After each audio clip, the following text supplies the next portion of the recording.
So hello and welcome to today's video. Now Rockstar Games of course make some absolutely fantastic builds for their games. Liberty City, Vice City, San Andreas, Bullworth, the states from Red Dead Redemption, you can't deny that they are some of the best maps that have been seen in open world gaming. However, there's quite a few areas in their games that they are used, but players notice that the areas are so weird compared to the rest of the map. They're just weirdly empty and there's absolutely nothing going on in them. And it makes players wonder why some of these areas even exist at all. But to start the video off, and probably one of the best examples of this, we're going to start off by talking about Bayside from GTA San Andreas. So Bayside resides at the top left corner of the San Andreas map. If you're driving from San Fierro to Las Venturas, you're going to pass it when you go on the bridge. It's a very small town. It's got a few homes, stores and the boating school. It's small and it's quite similar to the other countryside areas we see on the outskirts of Los Santos and San Fierro. However, unlike the other aforementioned countryside areas, Bayside is the most empty part of the GTA San Andreas map, excluding the woods and the desert. Unlike all the other countryside towns that CJ can visit, there is genuinely nothing going on here at all.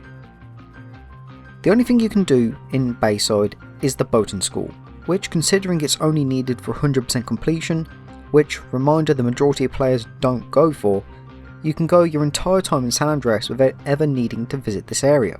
You're never sent to Bayside at any point during the main story. There's no clothing stores, there's no ammunitions, there's no restaurants, there's no safe houses that CJ can buy, which is weird because this is the GTA where CJ buys a house on every single street in the state. There's no collectibles, so there's no oysters, tags or photos. You can only find a few weapon pickups. Compared to all the other areas in GTA San Andreas, it's a very empty area. It's devoid of any actual in-game content to enjoy. Bayside still has pedestrians going around, like you'll see them walking and driving, and there's a few boat spawns, but that's all Bayside has. Of course, it does become clear that Bayside was a very late and incomplete addition to the GTA San Andreas map. Early beta maps that are found in San Andreas itself do show that Bayside just wasn't even made when the rest of the map was already done. So I'm inclined to believe that Bayside is in a weird limbo state. Like, it's finalised, because we can tell it's a very solid area, but there just wasn't enough time to really finalise it. Adding a few stores, safe houses and collectibles, and maybe have a mission or two take place here. Well, actually, there was a removed mission involving the truth that did take place here, but that's all we know really. It's a bit of a shame really, and while this first part of the video does sound like I'm just slagging off Bayside, I quite like this area. It's got a weird sort of comfy vibe to it. I'm not sure how to describe it, but you can just tell if Rockstar completely cut Bayside off, erased it completely, there'd be no change to San Andreas, and to be honest I think most people probably wouldn't notice the difference either. So while Bayside in San Andreas is predominantly finished, we can't say the same for the power plant in Bully. So Bully, like the classic GTA era, had the map gradually open up as you progress through the game, with Chapter 5 being the part where the entirety of Bullworth becomes explorable.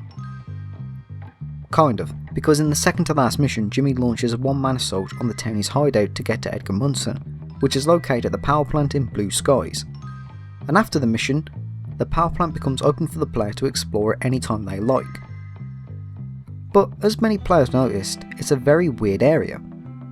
The entire power plant is so strangely linear for an open world game. There's only one way to get to the top and one way back, and that being the exact same route you took in Busting in Part 2. So if you want to explore this area, you have to open the gates manually and basically reenact the entire mission. Secondly, there's nobody in this power plant at all. There's no townies despite this supposedly being their hideout. There's no power plant workers, which is also weird because one thing Bully does well is its pedestrian diversity. You can go down the docks and you'll see dockmen at work. But here it's like you activate the ghost town cheat in San Andreas. There's not a single soul around. It feels like Rockstar just did not finish this area at all, going off the lack of characters and collectibles. Or my second theory is, this area was supposed to be locked off entirely because it's a very, very linear area. And maybe they were going to lock the door, which you use to open the gates to progress into the power plant, if that makes sense. Either way, you could just completely lock off the power plant and there'd be no changes at all to Bully's free roam. Definitely a very underutilised area for sure. So far we've took a look at one area that was finalised but nothing really going on, and another area which seems like it really wasn't finalised. But how about we take a look at an area that was completely finalised, but Rockstar just never used it at all.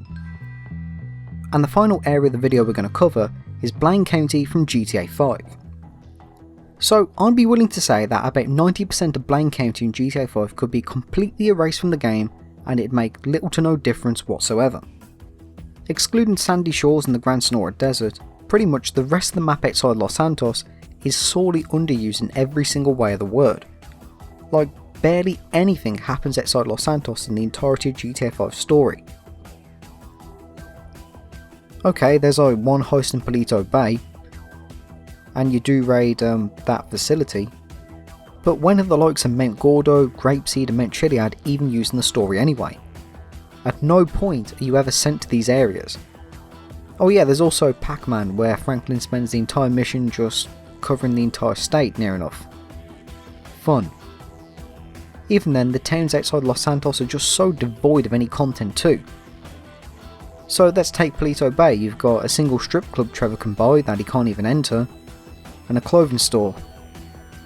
Nothing to do in the Chiliad wilderness, a clothing store in Grapeseed. You get the point, there is absolutely nothing going on in these areas that make them fun. Even some of the more interesting areas like the prison. You know, you can go there, you get a wanted level. You can maybe enter the courtyard, but what else can you do?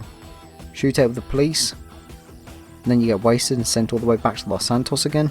Fort Sanduco is probably the only decent part since you can steal the tank, but because the fact the tanks actually fire upon you, it's quite difficult, which I actually do like because I think it's a good challenge, but once you get wasted, it's a slog to get back to. I think one of the problems about this is how much of the northern part of the GTA 5 map is just mountains and hills. I know it's quite counterintuitive to complain about mountains and hills having nothing going on, but these make up like about 85% of the entirety of Blaine County anyway. You have Mount Chiliad, Mount Gordo, Mount Josiah, and how much of an actual pain in the arse it is to even get up these mountains anyway. You can either drive up them, and you know, fall off and have your car blow up. You can try walking up them, and because of how slow Michael, Trevor and Franklin walk, it's going to take absolutely ages, and one wrong step you're going to fall to your death anyway. So you know, most people just pick up a helicopter and just fly to the top. But going off the Mount Chiliad mural, it's clear Rockstar were going to do something in Mount Chiliad and the entire Blaine County area, but because we never got that, this entire area is just a complete waste, you know. For what it's worth, even most of the GTA Online updates are predominantly city based. A few updates do lean towards Blaine County, but once again Los Santos takes the lion's share of attention. In fact, every single time I've played GTA Online, or even 5M, most people just stay in the city area. You don't see many people who are like in Palito Bay or Grapeseed. But yeah, my point being is, pretty much the entirety of the map, excluding Sandy Shores and Gran Sonora Desert, so underused, and I think GTA 5 is probably Rockstar's weakest game for that. But that's it for today's video. Let me know what you think of these underutilised areas in the GTA games. Thank you for watching and have a great day.